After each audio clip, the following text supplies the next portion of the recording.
By combining additive manufacturing inside of a CNC machine, you give both technologies, both techniques, something that they don't have independent of one another.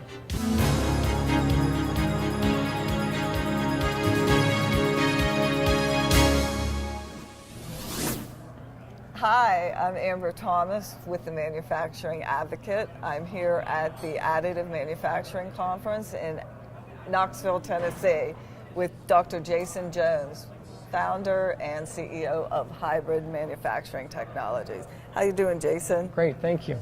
I just got through a great presentation that you gave. I'm really interested, you mentioned an analogy that additive manufacturing is like computers before the internet. Sure. What does that mean? So to me, computers before the internet didn't talk to each other.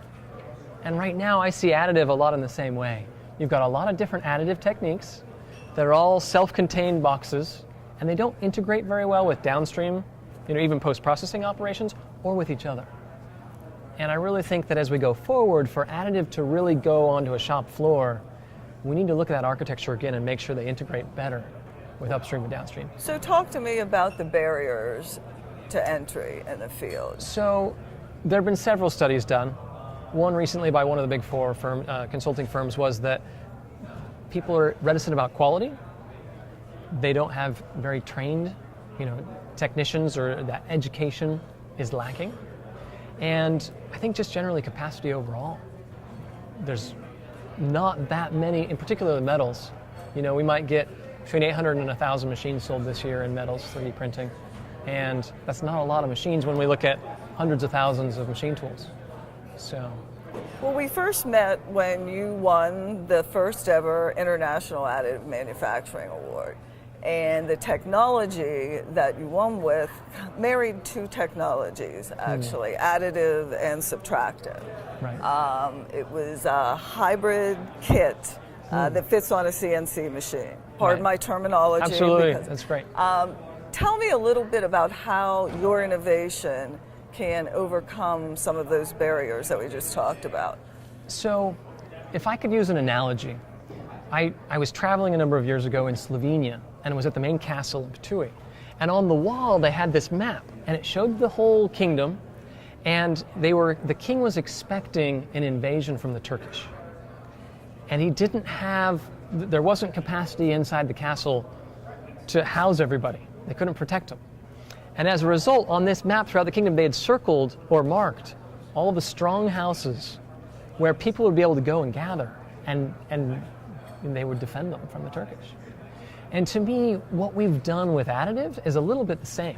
Rather than saying you've got to come to additive, we take additive to the people and we say, look, if you have a machine tool, you can now use this attachment inside of it and distribute that, whereas you don't have to just come into the fold of additive, you can stay in your machine tool environment, add this on, and it expands your capacity and ability as an average machine tool user.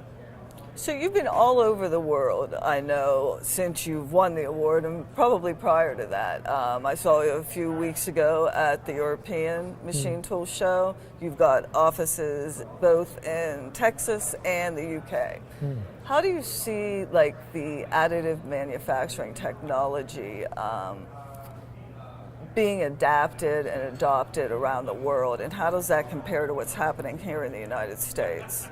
So, my view, I lived in the UK, in Europe, for a decade. And a lot of what I saw in additive there shaped my views of how it happens here. And each individual economy, really, they want it to be a local technology. They want to address their problems and be more self-sufficient in how they do it. In the Far East, it's the same.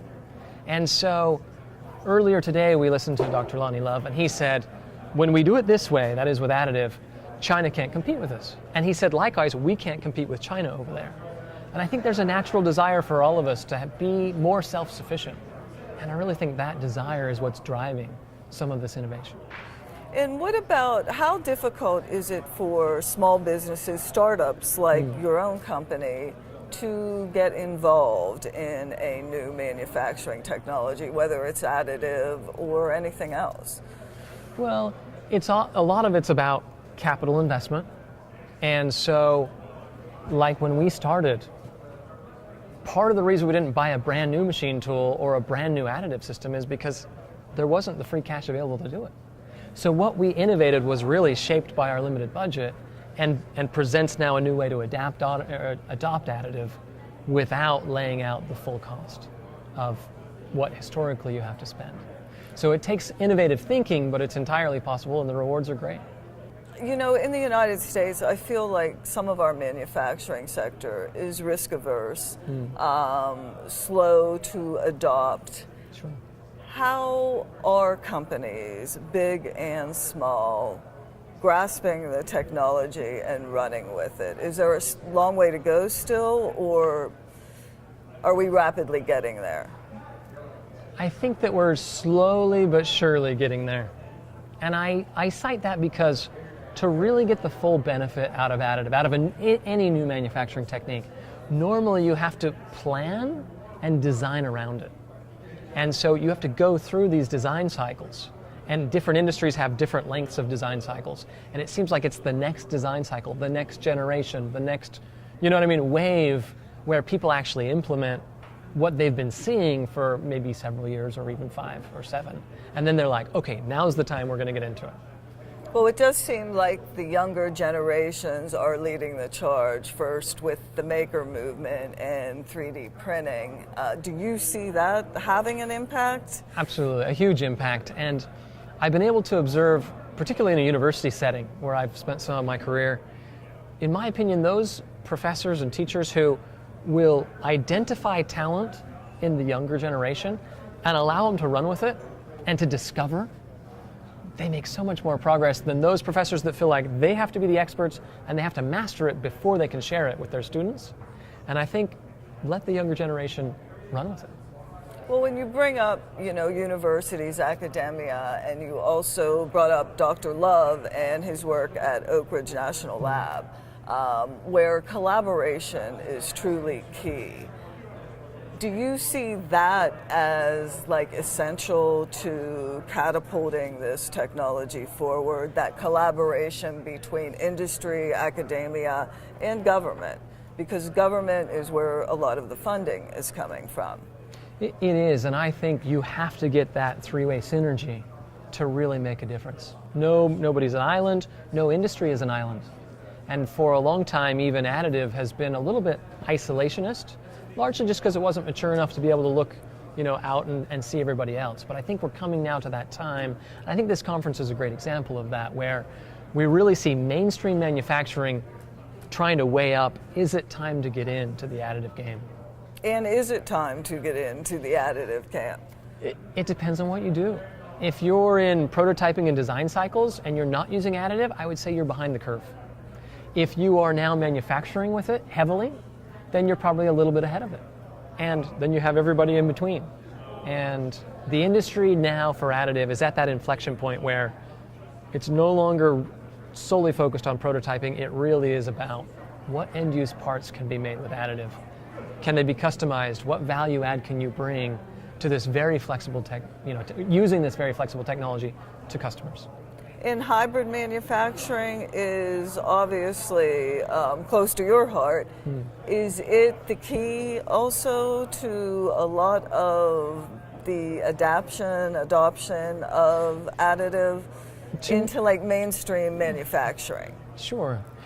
We really see ourselves as a bridge, as an easy on-ramp to go from conventional, I'm a CNC machine operator, and be able to get into additive, because it's a natural step. You can do it within your own machine tool, you use the same programming language you're familiar with, you don't have to learn everything new.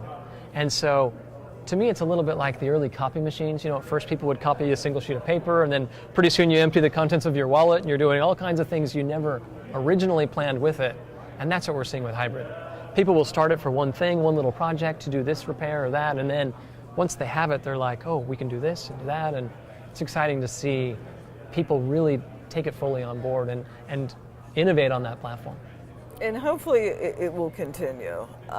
It is difficult, I think, and there has been some criticism of many of these collaborative projects that it's hard for small and medium-sized businesses to break into them because of lack of capital resources. how can we bring those companies into the fold? The only way we were able to get in is because we pioneered something novel that was unanticipated. And there wouldn't be space for me to start this business now. There's just too many other competitors with more cash and more. But because we started early and we had that advantage of being first and filed a variety of patents and other things, that's really how you do it. And so I think you have to compensate for lack of resources in one area with innovation and creativity in another. Is there any way that the government can help? They're famous for creating barriers to entry. We would hope that there is some action they can take to help bridge the gap for these small and medium-sized businesses. Our business first began with a partially government-supported research project coming out of a university. And it was hugely helpful for us. We would have never been able to achieve what we did. Contingent on that was the need for it to be industrially led. You know, it focused on applications that really were profitable in the end and really had that value add that you needed. And because we were always focused down that path, I believe the funding, well, it made a huge difference to us and has resulted in something that's very positive for the industry. We hear the phrase like the government can help with that funding and then get out of the way and let the companies go forward and do what they would do on their own. But I think from the very onset of a collaboration, there needs to be a very clear path. This is our intention. We came in, we had 8 or 9 different companies. Each company had their role. They knew what they wanted to commercialize at the end of it. And because we always, we started off that way, it stayed going the right direction. And I think often if it doesn't start off right, it's hard to get it right by the end. So what's next for you and Hybrid Manufacturing Technologies? There's a couple of expansion paths. We're very grateful to be working with some super OEMs who build machine tools. And there's lots of work on that front to continue to innovate and build the next generation of machine tools. We also are excited about other opportunities that our hybrid approach allows you to do additive and subtractive. So there'll be more releases of heads and other types of technology advancements. So, thanks very much, Jason, for joining me here with the Manufacturing Advocate. I'm Amber Thomas. Thanks very much for watching.